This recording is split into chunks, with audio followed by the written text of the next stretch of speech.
Welcome to episode number 53. I'm CJ Werleman. Thank you for joining us.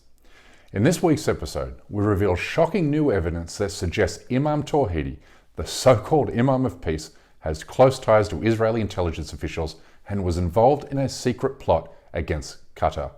But first, a quick reminder to click the subscribe button below so you never miss a single episode. Now let's get into it.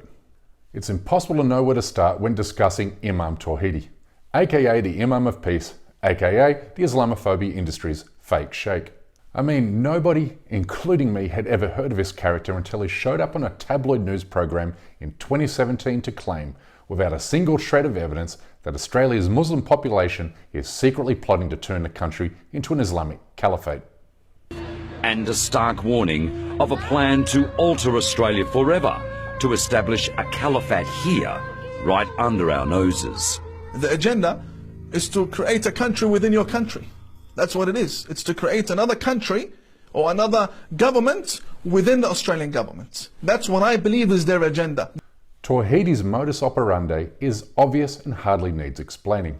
He presents himself as an insider who has inside knowledge on what Muslim populations around the world are secretly plotting. And then he tells Muslim haters exactly what they want to hear about Muslims in Palestine, India, and the West, even when his claims are outrageous, self-evident lies and falsehoods. Outlandish claims, Tawhidi has been built up by the media as a good Muslim, the acceptable face of Islam, making headlines for suggesting that halal certification threatens the Australian way of life, or for supporting Pauline Hanson's call for a ban on Muslim immigration, or for backing Ayaan Hirsi Ali's call to forcibly shut down all Muslim schools and colleges in Australia. This has made him a darling of the Muslim-hating American far-right, Hindu nationalists, Israeli Zionists, Christian Zionists, and anybody else who profits or benefits from the persecution of Muslim populations. He's loved by those who incite violence against Muslims, including Tommy Robinson, Robert Spencer, and Sam Harris. But there's one very big problem. Everything about Imam Tawhidi is fake.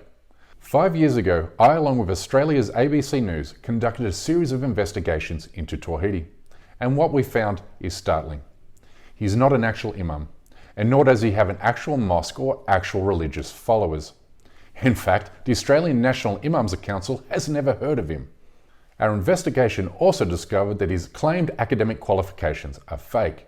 In fact, the university in Iran, where Tawhidi claimed to have obtained a bachelor and master's degree from, has repeatedly stated in writing that Tawhidi dropped out of college after only 1 year of study. But none of his revelations regarding his fraudulent behaviour has stopped him from finding love and affection among the Western far right, the genocidal Hindu nationalist movement, and the Israeli lobby. In India, where an actual Muslim genocide is now underway, Tawhidi tells Hindu nationalists that Kashmir is Hindu land, while mocking Pakistani and Indian Muslims for eating beef. But it's his work for the Israel lobby that really stands out. He claims Palestine doesn't exist, blames Palestinians for Israeli military raids on Al-Aqsa Mosque and aerial bombing campaigns on Gaza. He says Palestine is Jewish land. He claims Jerusalem is not a sacred site for Muslims. It's why he's treated like a rock star by the Israel lobby. Tawhidi also echoes Israeli propaganda by falsely stating Palestinian grievance with Israel is rooted in Islam, and not resistance to its foreign military occupation and colonial rule, while also pretending a significant portion of the Palestinian population isn't Christian. The problem that Palestine has, the Palestinians have with Israel, is not about borders. It's about existence. This we need to realize. If Israel was a Christian state, if it was a communist state, if it was any other state other than a Jewish state, this hatred would not be the way it is. Well, strap yourself in, folks, because I'm about to reveal why Imam Tawhidi says the things he says about Israel, Islam, and Muslims. This program has obtained information that suggests the fake Imam has close ties to current and former Israeli intelligence officials. First, here's an email that was leaked to me recently. It allegedly shows correspondence sent from former Canadian ambassador to Israel, Vivian Berkovici, to Tawhidi on January 14 of this year. And in the interest of transparency, I have since communicated directly with Ms. Berkovici, but despite multiple requests for comment on the email or other texts I have sent her, she has declined. With that out of the way, her alleged email to Tawhidi says, and I quote, "It has been some time since we had direct contact. If I'm not mistaken, our last communication was in June 2020, when you wrote to me on Signal asking me to pass along information to Israeli officials regarding an Iraqi gentleman who had landed or was about to land in a London area airport in a private jet. You stated that this person had significant assets and would likely pay to keep things quiet. You further indicated Israeli intelligence would find this development of interest. End quote. She's basically summarizing an effort by Tawhidi to encourage Israeli officials to detain and extort an Iraqi businessman on his behalf. I mean, what the actual hell? But then Berkovici summarizes how her relationship with Tawhidi has since soured. And from here it gets really weird, or becomes what appears to be a thinly veiled threat to counter-extort Tawhidi, warning him that she has kept screenshots of their previous communications as evidence that could potentially be used against him.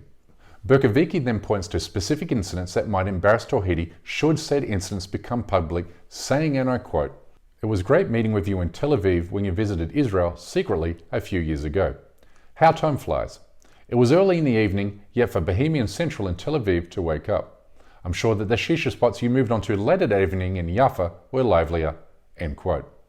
Her mention of Jaffa is significant because Jaffa is a known hotspot for drugs and prostitution. Berkovici then writes, and I quote, "Thanks again for introducing me to the 2 young women in Tel Aviv who are running your secret back office, managing emails and other matters for you." End quote. Wait, let's go over that again. She says that young women are running Tawhidi's operations in Israel from a secret back office in Tel Aviv. I mean, you can make of that what you will. But what we do know about Berkovici is this. She worked for the notorious Israeli intelligence firm Black Cube. The firm, which was started by former Mossad operatives, made international headlines in 2017 when it was revealed that Hollywood film executive Harvey Weinstein hired Black Cube to dig up dirt on the women accusing him of rape and sexual assault. Here's one of Black Cube's former clients speaking to Australia's 60 Minutes. Is it fair to say Black Cube operated like a military operation? It is fair to say that. I think that the way that Black Cube is set up, it mirrors the experiences that the founders had in Israeli intelligence, but the same in intelligence and military system, apparatus across the world. It's not beat around the bush. Black Cube, it's run by some pretty hard bastards. It certainly is. I wouldn't want to be on the wrong side of them, but luckily, well, hopefully I'm not. So. According to CBC News, one of the messages Berkovici sent a potential Black Cube client in 2019 says she can provide a wide range of services, including undercover surveillance, finding hidden information about third parties' personal lives, and tracing bank accounts and assets. In other words, Berkovici was part of an Israeli government-backed extortion racket. Now here's where things get even murkier between Berkovici and Tawhidi. This program has also obtained text messages that allegedly show Tawhidi telling Berkovici in September 2019 that he's working on behalf of Emirati Princess Hind Al-Qassami, whose son remains in custody of her former husband, Qatari Prince Al Thani. Many of you will know the princess by her Twitter account, Lady Velvet. Berkovici tells Tawhidi she's working for Black Cube, and then she will send him a link to which he replies, "We already got one," presumably meaning that either he or the princess has secured the services of an intelligence gathering firm similar to Black Cube. Now, in another text message attained by this program, Tawhidi appears to be involved in a conspiracy against the government of Qatar. I've reached out to Tawhidi for comment, but to date he has declined my request.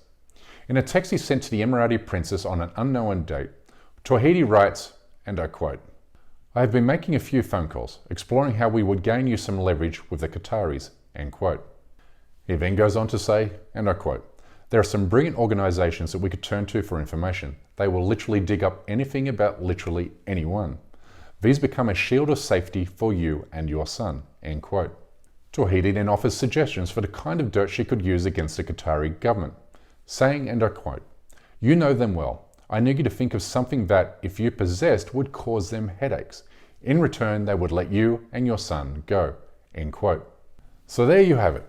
If these communications are indeed true, not only is Tawhidi a fake imam with zero religious and academic credentials, but also is working with the intelligence officials of foreign countries to advance the interests of anti-Muslim regimes, including Israel and India, while also conspiring against individuals and governments in what can only be described as an international extortion racket.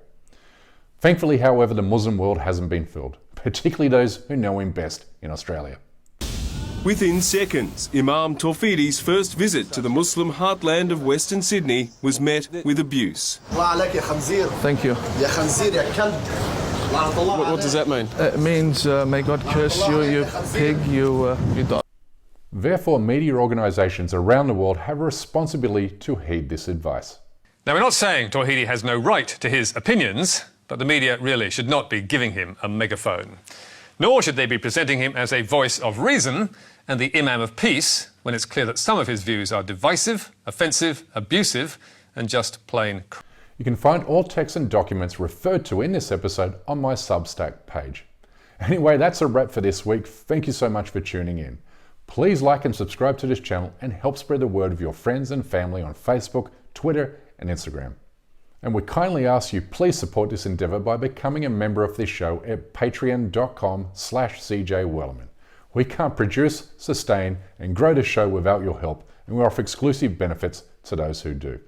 But for now, good night, good day, good morning, wherever you are, and stay blessed.